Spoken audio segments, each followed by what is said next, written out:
May 12, 1945. The train jolted to a gradual halt, its heavy iron wheels protesting loudly against the rails. The women packed inside instinctively leaned forward, their faces a sickly pallor beneath layers of grime. They had been assailed by countless narratives about what dreadful fate awaited them. Whispers had woven through the barracks, dark threads of rumor mingling with the shrill shouts of propaganda from officers, frantic to bolster spirits in the Reich's dying gasp. Some had braced themselves for a firing squad. Others imagined a brutal existence in the mines as slave laborers. Yet, a universal terror united them. The dread of violation and the slow agony of starvation. Their uniforms, once crisp, were now ragged and stained. Their boots cracked and scuffed. Their hair pulled back in desperate, makeshift knots. They were soldiers stripped of their weapons, auxiliaries rendered obsolete by a war's end, women cast adrift without a nation to claim. With a slow, metallic groan, the train doors finally parted. And for the first time since the surrender, air rushed into the claustrophobic carriage, air untainted by the acrid stench of smoke and pulverized steel. A woman, perhaps 24 years old, her sharp cheekbones made starker by the ravages of hunger, was the first to descend. She pulled her threadbare coat tighter around her emaciated frame, a futile gesture, as if the fabric could somehow armor her against the anticipated humiliation. Around her, the landscape stretched out, eerily quiet, flat, and unervingly clean. Wooden fences traced neat lines into the horizon. Barbed wire, precise and geometrically perfect, glinted sharply in the sunlight. Yet, there were no guttural shouts, no aggressive snarls of dogs. Instead, American guards stood waiting, their uniforms impeccably neat, their posture radiating a calm, almost indifferent detachment. Their rifles were slung casually, seeming more like mere instruments than instruments of immediate threat. The pervasive silence itself was deeply unsettling. Every fiber of her being tensed, preparing for an inevitable cruelty. Then it arrived, the smell. It wafted on the gentle breeze, an ethereal ghost from an impossibly distant world. Warm, richly greasy, unmistakably the sizzling aroma of bacon. She froze mid-step, her body rigid, as did the cohort of women behind her. It was utterly impossible, an obscenity to their starved senses. Bacon was merely a word, a phantom from a forgotten past, from mornings before the grim era of rationing, from kitchens where fathers returned with their wages, where children played innocent games untouched by the shriek of air raid sirens. To encounter its scent here, at the very precipice of their captivity, felt as jarring and incongruous as hearing joyous laughter echo through a graveyard. Her stomach, an empty cavern, writhed in a visceral rebellion against its own desolation. She recalled her last meal in Germany, a watery broth fortified with turnips and a piece of stale bread that crumbled like dust in her fingers. She had devoured it hastily, haunted by the knowledge that her younger brother, if he still drew breath amidst the rubble of Leipzig, might not have even that meager sustenance. And yet, here they were, the Americans, cooking pork for their German prisoners.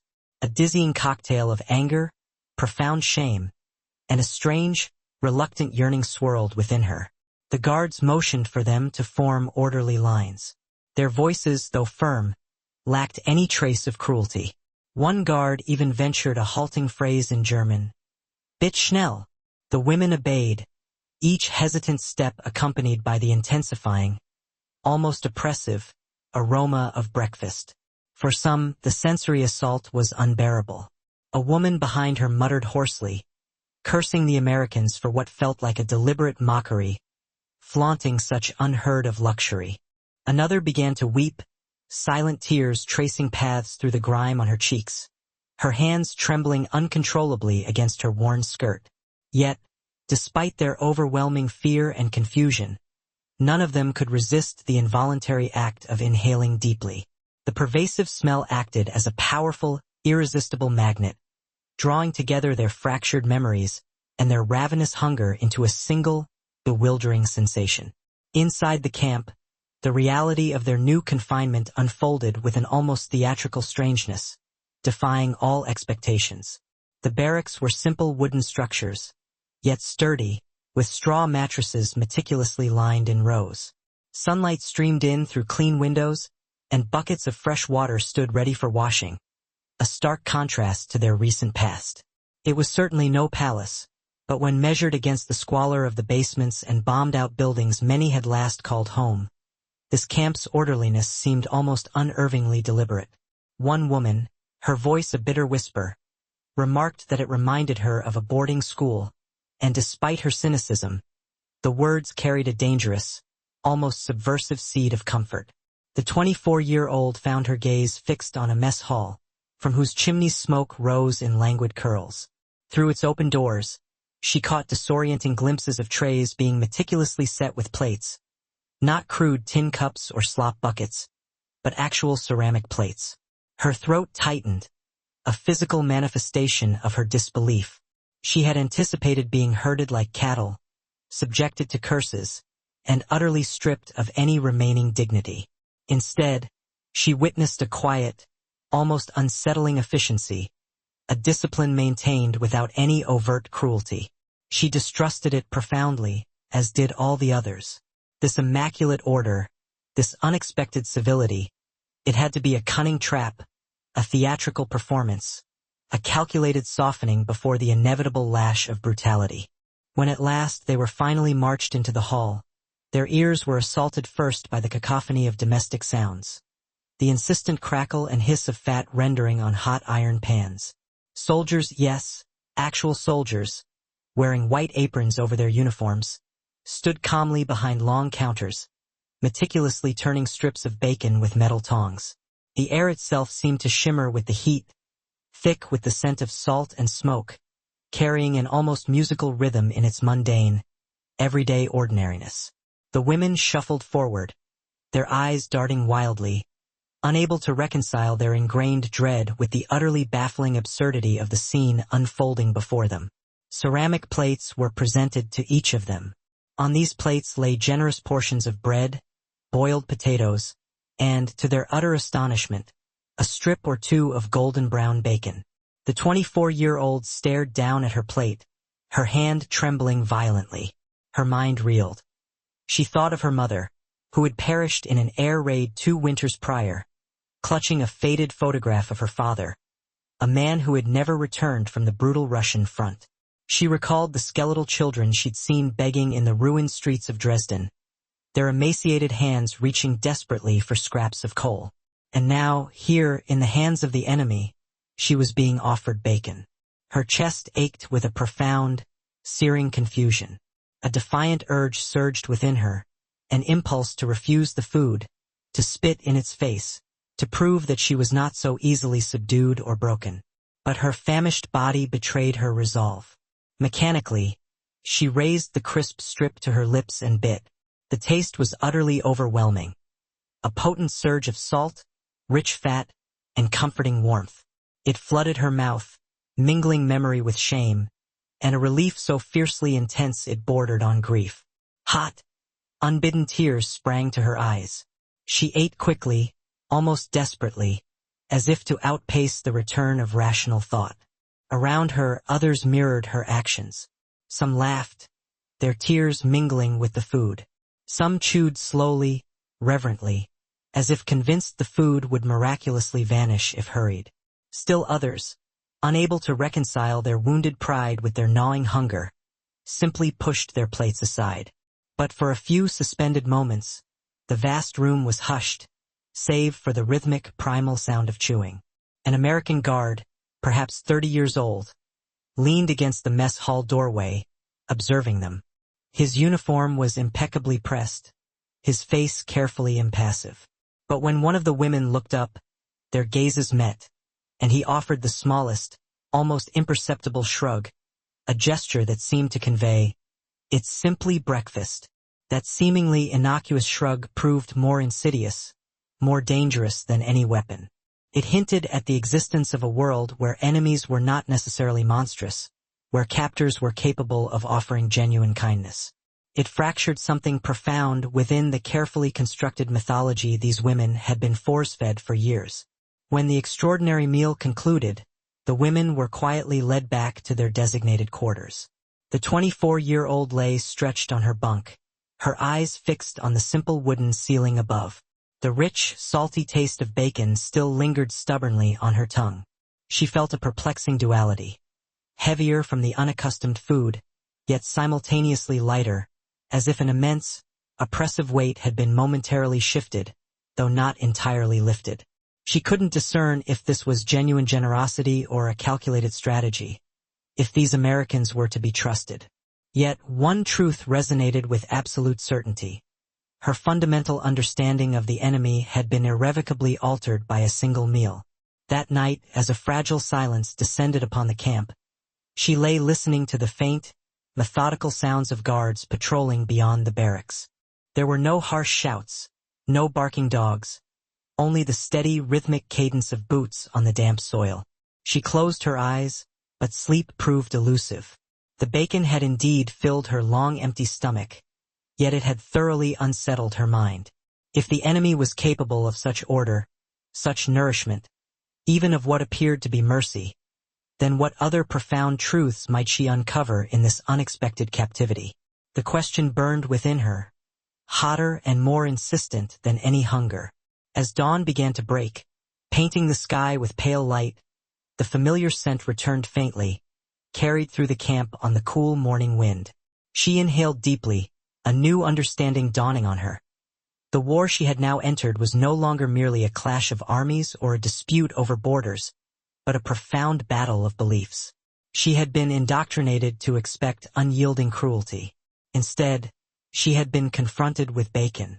It wasn't forgiveness, nor was it friendship, but it was something far more perilous to the bedrock of her certainties. It was tangible proof of an entirely different reality. And the most profoundly unsettling truth of all was this: breakfast had merely been the beginning. The women soon realized that the most significant war within the confines of the camp was not being waged with rifles or fists, but with insidious ideas that relentlessly chipped away at the edges of everything they had ever been taught or told. For years, they had lived under the relentless, hypnotic drumbeat of state-sponsored propaganda. Posters had shrieked lurid tales of American cruelty, depicting their soldiers as little more than mercenary brutes, solely driven by insatiable greed. The radio had conjured terrifying images of savages in uniform, men who would burn, humiliate, and desecrate any German citizen unlucky enough to fall into their clutches. Even those women who had served in offices or signal towers, far removed from the visceral chaos of the front lines, had carried these terrifying images within them, like a protective, albeit chilling, armor. They had anticipated a brutality so profound, so undeniable, that it would at least validate and make sense of their ingrained fear. Yet, the initial weeks within the camp's boundaries caused those deeply etched images to inexplicably falter, then begin to crumble. The Americans, though speaking little German, maintained a measured tone and an unshakable discipline. Their orders were concise and clipped, yet entirely devoid of the expected venom or malice. The guards, rather than treating the women as prey, acted with a clear sense of responsibility. Instead of the gnawing hunger they expected, there were regular, wholesome meals. Instead of pervasive filth, there was an abundance of soap and water. Instead of calculated degradation, there was a strict, almost formal adherence to routine and order. Each successive discovery unsettled them far more profoundly than any shouted insult or physical threat ever could. The 24-year-old found herself increasingly haunted by these jarring contrasts. She recalled the fervent lectures in training halls where officers had solemnly sworn that capture by the Americans meant a fate unspeakably worse than death. She remembered the hushed, terrified warnings from older women who asserted that Americans carried knives purely for sport, that they would laugh as they slit throats. Now she walked past meticulously orderly kitchens where cooks, wearing pristine aprons, stirred immense vats of potatoes, their faces appearing bored, perhaps, but certainly not cruel. She detected the rich, aromatic scent of real coffee, not the acrid, burnt barley substitute that had been her norm for years, and heard the everyday scrape of metal trays being moved.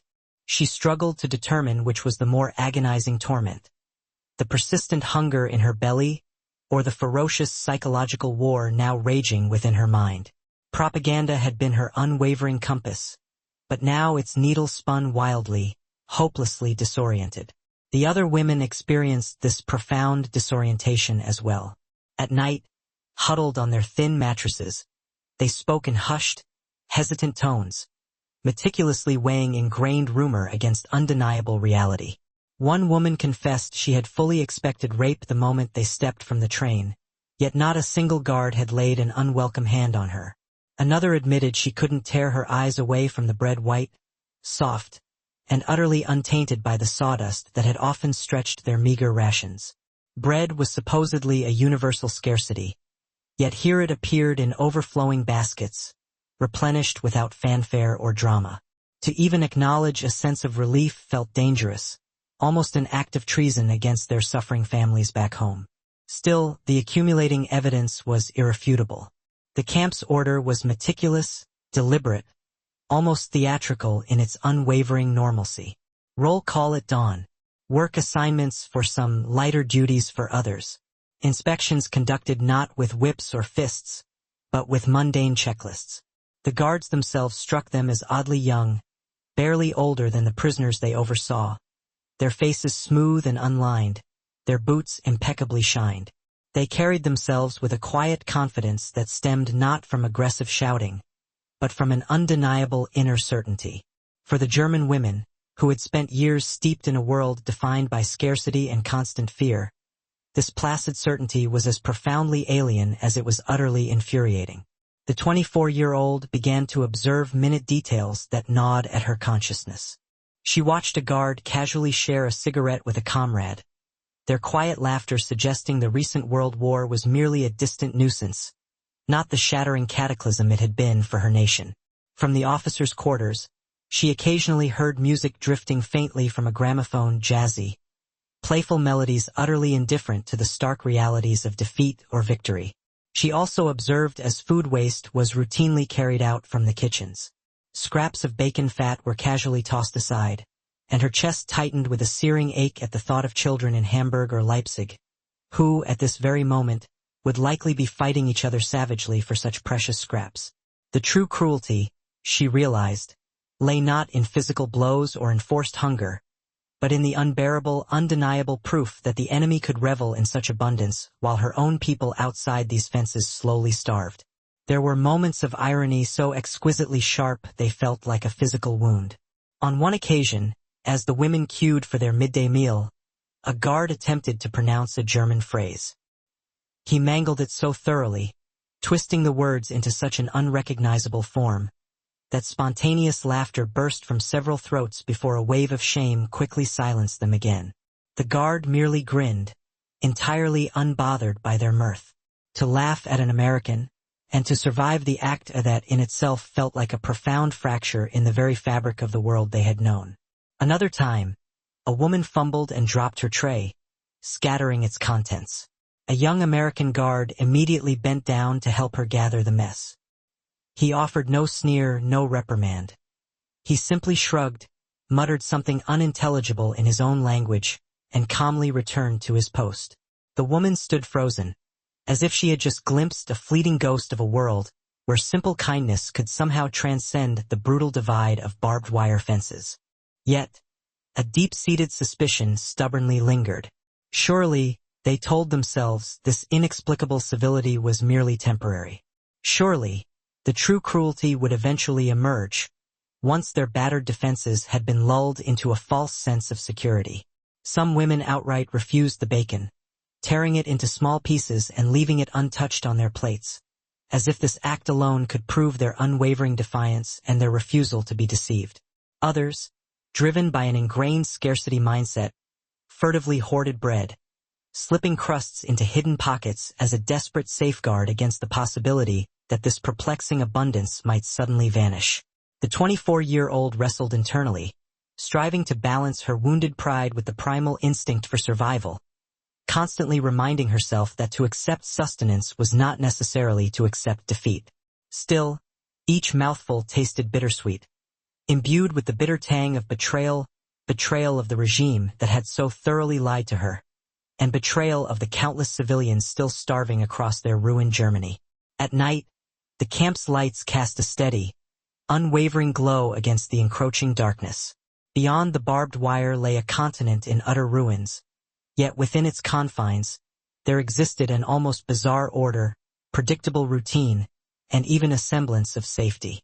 It was a profound paradox they found utterly impossible to untangle. Letters home, when finally permitted, were meticulously crafted, sparing crucial details, for fear of outright disbelief. Who among their suffering families would comprehend if they dared to write, "We are eating better here than you are outside"? Such a statement would surely sound like treason or madness or perhaps both. Yet it was undeniably true. The Americans themselves seemed almost entirely oblivious to the profound psychological effect they were unwittingly creating. For them, perhaps, the decent feeding of prisoners was simply a matter of protocol, a mere line in the Geneva Convention. But for the women, it was a shattering revelation that twisted the knife of doubt deeper into their souls. If their captors adhered to rules of fairness, if their captors offered sustenance and shelter with such seemingly indifferent efficiency, then the painstakingly constructed image of America as a barbaric enemy began to crumble into dust. And if that fundamental image crumbled, then what else, they wondered in growing terror, had been a colossal lie? The 24-year-old's thoughts inexorably returned to her brother. Had he perished clinging to the indoctrinated belief that Americans were bloodthirsty monsters? Had he gone to his grave fighting phantoms, while she now partook of their food and slept under their surprisingly benign watch? The question gnawed at her, hollowing her chest with a chilling emptiness.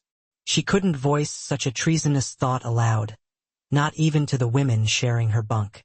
But already, the internal war raging within her mind was louder, more devastating, than the actual conflict she had left behind.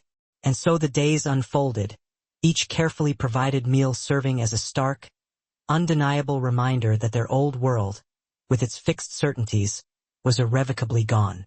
The bacon, in particular, had transcended mere sustenance. It had transformed into a potent weapon, a bewildering symbol, and an inescapable challenge. It relentlessly forced them to question not only the identity of their supposed enemy, but also their own core beliefs and identities. Some women hardened their resolve even further, swearing never to bend, refusing to allow even a flicker of a smile to grace their lips, regardless of how orderly or humane the camp became. Others, more cautiously, began to soften, realizing with a dawning terror that true survival might demand more nuanced strategies than mere defiance. The 24-year-old found herself perpetually wavering between these two extremes, torn by the relentless pull of hunger versus pride, shame versus a dangerous, illicit relief. One evening, as the sun dipped below the horizon beyond the wire, painting the sky in fading hues, she sat alone, watching tendrils of smoke curl lazily from the kitchen chimneys. The familiar scent of supper drifted across the yard, bacon again, its aroma mingling with the comforting smells of potatoes and freshly baked bread. She closed her eyes, letting the scent wash over her like a tide, and then, almost imperceptibly, whispered a name she had not uttered since the devastating bombing of Leipzig, her brother's name. For the first time, she felt a profound truth pressing against her consciousness like a cold blade. Perhaps the greatest cruelty was not that the Americans beat them, but precisely that they did not. And somewhere within that unsettling, unlooked-for kindness, lay a devastating lesson she was profoundly unready to confront. When the bell eventually rang, signaling the next meal, she rose with the other women, her stomach tightening not just with hunger, but with a new, inexplicable apprehension. But what lay in store for them in the days ahead would not only challenge their physical hunger, it would fundamentally confront the very bedrock of their beliefs. For the Americans, it turned out, were preparing something far more dangerous than mere bacon.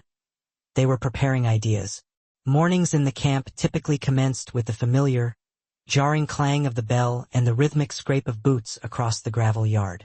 But soon another, far stranger sound began to seep subtly into the established rhythm of camp life. The low murmur of voices bent over books, the hesitant scratch of pencils against paper, and the halting, often clumsy cadence of English words being painstakingly forced from German tongues. The Americans, it became clear, were not content simply with feeding their prisoners. They harbored an astonishing, unsettling desire to teach them. Initially, when the rumor first circulated lessons behind barbed wire, the women responded with bitter, derisive laughter. It seemed utterly absurd. Another transparent trick, they reasoned, designed to further weaken their already battered pride. But then the guards unlocked a long hut, cleared the interior, and meticulously arranged wooden benches in neat rows. A chalkboard, scuffed yet perfectly serviceable, soon appeared. Boxes of books followed, some with pages yellowed and softened by years of use, others still carrying the crisp scent of fresh ink. What had begun, bewilderingly, with bacon, was now continuing, even more bewilderingly, with sentences.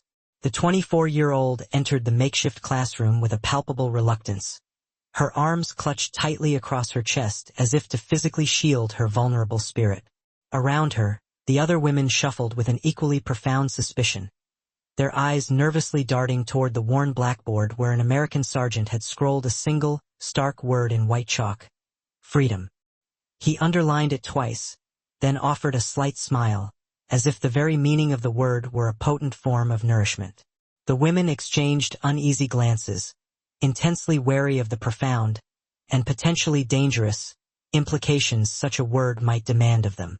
The lessons commenced simply, with basic English phrases that twisted clumsily and unfamiliarity in their German mouths. Good morning. How are you? My name is. The sergeant, his voice almost playfully coaxing, exaggerated his pronunciation, inviting them to repeat. Some women muttered the foreign words through clenched jaws, while others, despite themselves, giggled nervously at their own linguistic blunders. The 24-year-old maintained a stern, unyielding expression, yet when she whispered the alien words, she felt them move strangely on her tongue, unexpectedly lighter than the familiar, guttural weight of her native German. This subtle linguistic shift profoundly unsettled her. Beyond mere vocabulary drills, the Americans introduced another, even more potent teaching tool: films. One afternoon, the women were herded into the mess hall where a film projector rattled noisily to life. The makeshift screen flickered into existence, displaying horrifying images. Ruined cities reduced to rubble, rows of corpses in striped uniforms, emaciated figures stumbling like ghosts through the gates of liberation. The women stared in stunned silence, their faces pale masks of horror, their breaths shallow and ragged. Some whispered desperate denials, others simply turned away, unable to bear witness. The 24-year-old felt her stomach clench into a hard knot of visceral revulsion. She had believed, or perhaps desperately wanted to believe, that such grim stories were merely enemy exaggerations. Yet, the unblinking camera offered no flinching reprieve. The brutal truth unspooled before them, grainy and stark, but utterly undeniable. The bacon had delivered their initial disorienting shock. This, however, was their second, far darker, and more profoundly disturbing revelation. The Americans did not shout accusations, nor did they demand confessions. They simply allowed the horrific images to linger, to burn themselves into the women's collective consciousness. Then, with unsettling calm, they returned to their lessons, to their books, as if implicitly stating, "The world you believed in has irrevocably ended. Now it is time to learn the language of another." Some women, after witnessing the films, resisted even more fiercely, retreating deeper into a protective, self-imposed silence. Others, however, leaned forward with a new, ravenous hunger, not only for physical sustenance, but for knowledge itself, as though education were a fragile yet vital ladder leading them out of the mental and emotional rubble of their shattered old lives. Statistics, quietly conveyed, began to filter into their days like unsettling background noise. Over 370,000 German prisoners of war were held by the United States, thousands of them women, scattered across both Europe and America. Many of these camps, they learned, housed libraries generously stocked with novels, histories, and even poetry. For women who had, only a few short years earlier, witnessed books being publicly burned in town squares, this sudden, overwhelming abundance of words was at once bewildering and profoundly intoxicating. The 24-year-old, almost impulsively, picked up a battered copy of Mark Twain's Huckleberry Finn. Though she couldn't grasp every nuance, The rolling rhythm of the sentences effortlessly carried her along, and the mischievous, untamed freedom of the boy's river journey felt both profoundly strange and irresistibly compelling. She read in secret each night, carefully hiding the book beneath her thin blanket, as if it were dangerous contraband rather than an unsolicited gift. Not every lesson, however, was designed to be gentle. An American officer once assigned the class a poignant task: to write about their childhoods, in English if possible, but in German if necessary. The women bent over their papers, their pens scratching hesitantly as they coaxed forth memories of idyllic farms, bustling cities, mothers baking fragrant bread, fathers returning tired but whole from work, and school days now tragically blurred by the encroaching shadows of war. When the officer collected the fragile pages, he proceeded to read some aloud, his voice, even with its heavy foreign accent, carrying their intimate stories. The 24-year-old's narrative was among them. She heard her own halting, imperfect words echoed back to her in the voice of her supposed enemy. For a fleeting moment, she felt utterly stripped bare, exposed, and yet in that profound vulnerability, something wholly unexpected bloomed. A dawning realization that the Americans were not mocking them, but genuinely listening. Even humor, surprisingly, managed to creep in at unexpected moments. On one occasion during an English pronunciation drill, the sergeant began to teach the word bacon. The entire room erupted in spontaneous, uncontrollable laughter before he could even finish writing the letters on the board. The women exchanged knowing glances, their shoulders shaking with mirth. For those precious few moments, the oppressive presence of the barbed wire seemed to melt away, and the sheer, profound absurdity of it all, their enemy painstakingly teaching them to name the very food that had so deeply unsettled their souls, was simply too much to contain. The sergeant, chalk dust clinging to his fingers, simply grinned, allowing their laughter to run its full, cathartic course. Still, a persistent, underlying tension pervaded everything. Each lesson served as a potent reminder that the Americans were not content merely to feed their bodies. They were, in a far more profound sense, actively reshaping their minds. The 24-year-old wrestled constantly with a gnawing guilt whenever she discovered herself genuinely enjoying the lessons, or finding a perverse pleasure in her own learning. She thought of her brother, likely buried beneath the anonymous rubble or mud of some forgotten battlefield, who would never have the chance to read an American book, who would never hear the alien, playful strains of jazz from a gramophone. She thought of her mother, who had died clinging to the fervent, desperate belief that victory for Germany was still a possibility. Was she, by sitting on this humble bench, repeating foreign words, and allowing herself to be moved by these alien stories and songs, betraying their memory? Yet the terrifying alternative, to deliberately close her ears, to retreat entirely into a shell of silence and willful ignorance, felt like a death of another, equally profound kind. The camp newspapers, meticulously written by prisoners under American supervision, swiftly emerged as another unexpected battlefield, a field of ideas. Articles openly debated politics, philosophy, and the intricate meaning of democracy. The women read them cautiously, their fingers becoming smudged with fresh ink, their eyes widening in startled comprehension at ideas once absolutely forbidden. To think critically, to question authority, even to simply doubt, these once dangerous acts now became small, yet potent rebellions against the crushing weight of their past. Some, overwhelmed or terrified by the implications, tore the papers to shreds immediately after reading, afraid of the unsettling feelings the words might provoke. Others, however, carefully folded them, tucking them away like precious, illicit relics. Day by day, the 24-year-old felt herself inexorably drawn deeper into this quiet, insidious revolution of learning. She began tentatively to greet the guards in English, testing the unfamiliar phrases on her tongue, feeling their strange lightness. She found herself lingering by the library hut, her fingers idly tracing the spines of the forbidden books. She even caught herself humming a catchy tune from one of the American film reels, though she quickly stifled it the moment she caught the censorious glares of other women. It was as if the wire fences no longer merely confined her physical body, but had begun to imprison her very beliefs as well. And with each new lesson, a tiny, almost imperceptible hole was cut through those mental fences, allowing another dangerous possibility to leak in. Yet, these revolutionary lessons were not without their own profound pain. When another film reel was shown, depicting American soldiers compassionately distributing food to war-ravaged, liberated villages, she felt a hollow, aching void open within her chest. Her mind flashed to indelible images of German children clawing desperately for scraps in bombed-out cities, and her own gnawing hunger during the arduous march to captivity. A terrible, undeniable truth crystallized. While she ate bacon in relative safety behind barbed wire, her own people were still starving, just beyond those same fences. This agonizing contradiction tore at her conscience, leaving her utterly restless and deeply troubled. The Americans did not demand gratitude, nor did they explicitly ask for loyalty. They simply continued, day after relentless day, to feed, to teach, and to show. It was an unrelenting, insidious strategy, more patiently executed than any whip, more profoundly unsettling than any physical blow could ever be.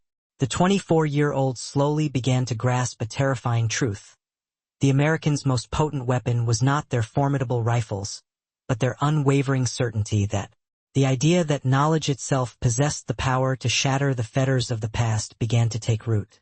One evening, as the sun bled a fiery red across the dusty yard, she found herself lingering outside the modest classroom hut. In her hands was a notebook containing her painstakingly constructed, if still clumsy, English sentences, written in a hand that was shaky yet resolute. She looked up at the glinting barbed wire, its sharp edges illuminated by the dying light. Beyond its confines lay the ruins of a life she could barely conceive of re-entering.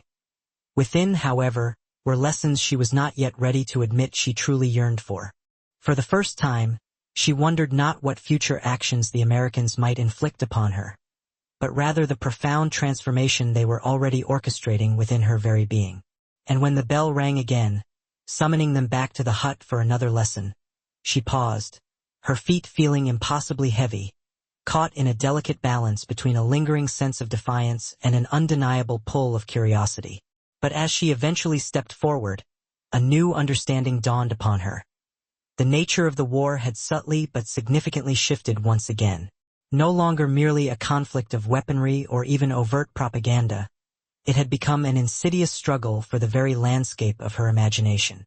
And the next revelation the Americans planned to show them would penetrate her psyche far more profoundly than any spoken word or printed page. The heavy gates creaked open with the familiar metallic groan, a sound that had once seemed to devour them whole. Now, however, it disgorged them into a world they barely recognized. Months, and for some even years, had blurred behind the barbed wire, and the women emerging were profoundly different from those who had first inhaled the bewildering scent of bacon with such suspicion and disbelief. The 24-year-old adjusted the meager bundle she clutched. A few worn clothes, her notebook filled with tentative English phrases, and a book a kind guard had left her, and attempted to steel herself for what lay ahead. She had endured captivity, but the prospect of survival beyond the fence felt far more precarious. The crowded train carrying them eastward, back towards Germany, rattled relentlessly across a landscape deeply scarred by an eerie silence. Villages lay utterly flattened, their chimneys rising like jagged, broken teeth from the pervasive ash. Bridges, twisted and mangled, hung suspended over rivers, their skeletal steel frames stark against the sun. The women pressed their faces to the grimy glass, searching for any vestige of familiarity, only to find widespread wreckage. One woman whispered that the Americans had treated them with more humanity than their own bombed-out cities ever would. Another murmured that perhaps their captivity had been a strange form of mercy in disguise. No one dared to argue the point. Their minds were heavy with the stark contrast of their own relatively orderly meals in the camp, juxtaposed with the agonizing images of their families, who, oceans away, had queued for hours for meager rations of turnips and black bread. When the train finally halted, the 24-year-old disembarked directly into a maelstrom of chaos. Gaunt faces with hollow eyes surged through the crowds. Children, their cheeks sunken, clung desperately to their mother's skirts, their voices barely audible whispers of hunger. She stood transfixed, her heart hammering in her chest, utterly overwhelmed by the deafening cacophony of desperate need. For a fleeting moment, she found herself yearning for the regimented lines of the camp, the reassuring certainty of regular meals, the predictable rhythm of the bells. A sharp pang of shame pierced her at the realization of such a thought. Freedom, she had always believed, was supposed to taste sweet. Instead, it was bitter with the flavor of ash and profound absence. Her hometown was obliterated. Where once neat rows of apartments had stood, now only rubble sprawled, bricks scattered like dislodged bones. She located the street where her family's home had once stood, only to find the entire area flattened. A limping, gray-haired neighbor delivered the devastating news without preamble. Her brother had never returned. Her father had perished at Stalingrad. Her mother had been crushed beneath collapsing beams during an air raid. The words, delivered without ceremony, nevertheless struck her with the force of artillery, hollowing out her chest. She stood motionless amidst the devastation, clutching her small bundle, the phantom scent of bacon from memory rising cruelly in her nostrils. To have been so well-fed while her own bloodline starved, was this truly survival or an unforgivable betrayal? The subsequent days dissolved into a bewildering limbo. She found lodging with distant relatives who regarded her with undisguised suspicion. They had endured crippling hunger, bitter cold, and relentless bombardment. She, on the other hand, had been a prisoner, yet she had eaten. Her cheeks retained a healthy color, her frame was noticeably more robust than theirs. One relative posed the sharp, accusatory question, "What did you give the Americans in return for such treatment?" She found herself utterly unable to answer. How could she possibly articulate that survival had been presented to them, in the guise of order, regular meals, even books, without any demand for barter or humiliation? Her silence, however, only served to solidify their already deep mistrust. On the ravaged streets, she overheard hushed mutterings about the returning prisoners. Some speculated that the Americans had brainwashed them. Others sneered that they had simply grown fat in captivity. Children, their eyes filled with resentment, their bellies distended from malnutrition, stared at her. She carefully avoided their gaze, for each look seemed to carry the full weight of an unspoken accusation. At night, she lay sleepless, listening to her relatives shift restlessly in their beds, consumed by the gnawing question of whether they resented her presence, whether they saw her apparent strength as merely shame thinly disguised. Yet, in the suffocating quiet of the night, the lessons she had learned subtly resurfaced. She recalled the word freedom, scrawled on the chalkboard, and the powerful films that had seared her preconceived illusions. She remembered the vivid pages of Huckleberry Finn, the reckless, untamed joy of a boy drifting on a raft, the sheer audacity of a narrative unconstrained by fear. These potent memories clashed fiercely with the devastation that surrounded her. The Germany to which she had returned was not merely shattered in stone and mortar, but profoundly broken in spirit. Neighbors whispered and muttered constantly, fixating on blame, nursing desires for revenge, and lamenting pervasive betrayal. The 24-year-old listened, but within her, another voice began to resonate with increasing clarity. A voice she had first encountered in the confines of the classroom hut. Despite everything, a persistent shadow of guilt clung to her. Each time the meager scent of food wafted from a nearby hearth, thin cabbage soup, burnt barley coffee, her mind would cruelly betray her, conjuring the memory of bacon sizzling in an American pan. The agonizing contrast was almost unbearable. She longed to share this surreal experience, to articulate its strangeness to someone. Yet she knew precisely how her words would be perceived. Boastful, ungrateful, even treasonous. And so, she meticulously locked it away inside herself, the taste of bacon transforming from a mere memory into a profound, unspeakable secret. A burden too heavy to ever confess. One afternoon, she walked past a crowd gathered around a truck, where aid workers were distributing tins of food.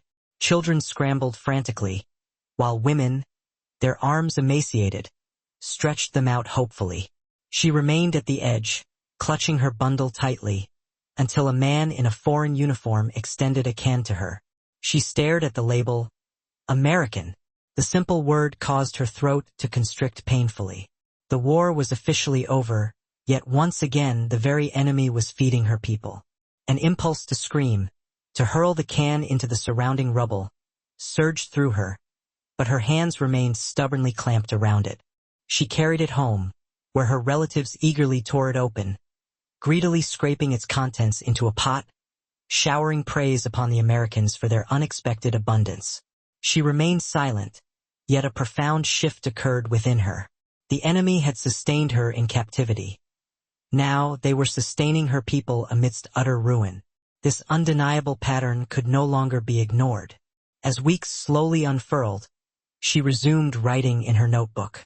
She filled its pages with clumsy English sentences, fragmented scraps of memory, and questions that ceaselessly echoed within her, refusing to be silenced. Sometimes she wrote of her brother, sometimes of her mother, but often her thoughts turned to the camp. The intoxicating smell of bacon, the unsettling silence of the guards, the fine chalk dust clinging to the sergeant's fingers. Her relatives discovered her writing one day, their faces creased with frowns at the sight of the foreign words. Why waste precious ink on their language? They demanded. She lowered her gaze, but deep in her heart, she knew the truth. These words were a lifeline, connecting her to a world that had miraculously not been reduced to ashes. Slowly, agonizingly, she began to grasp that her captivity had not, in fact, ceased at the camp gates. It resided deep within her, a relentless internal conflict between memory and stark reality, between ingrained propaganda and undeniable personal experience.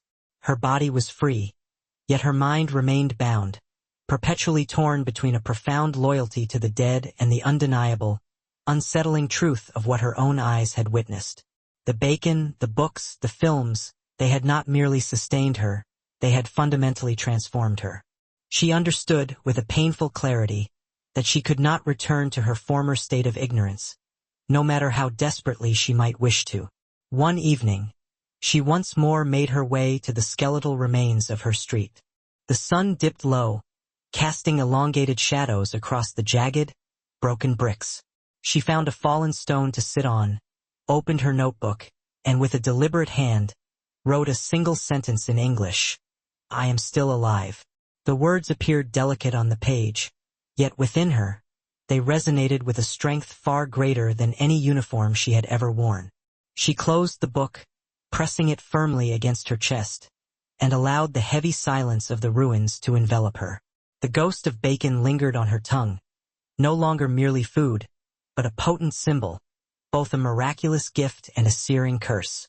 It served as undeniable proof of a world existing beyond the barbed wire, a world where enemies extended sustenance instead of starvation, where words held sway over whips and books superseded commands. It wasn't mercy, nor was it forgiveness, but something far more potent and dangerous, the sheer force of possibility. And as her gaze swept over the ruins of her city, a profound realization dawned. Survival was not the culmination of her war. It was merely the arduous beginning of another. This new conflict would be waged not with weapons, but with the intricate battles of memory, the crushing weight of guilt, and the fragile, persistent hope that perhaps, just perhaps, humanity itself could yet be rebuilt from the ashes of destruction. She rose, tucking the notebook securely under her arm, her steps slow but resolute. The devastated streets around her resonated with the tangible echoes of hunger and corrosive bitterness. Yet, deep within her, the sizzling echo of bacon steadfastly refused to fade. It whispered of profound contradictions, of unsettling truths, and of futures that, against all odds, might still be authored. And as night finally descended, she understood with a clarity that was simultaneously terrifying and utterly liberating. The grand, devastating war had indeed concluded, but the real battle, the agonizing, essential struggle for meaning, was only just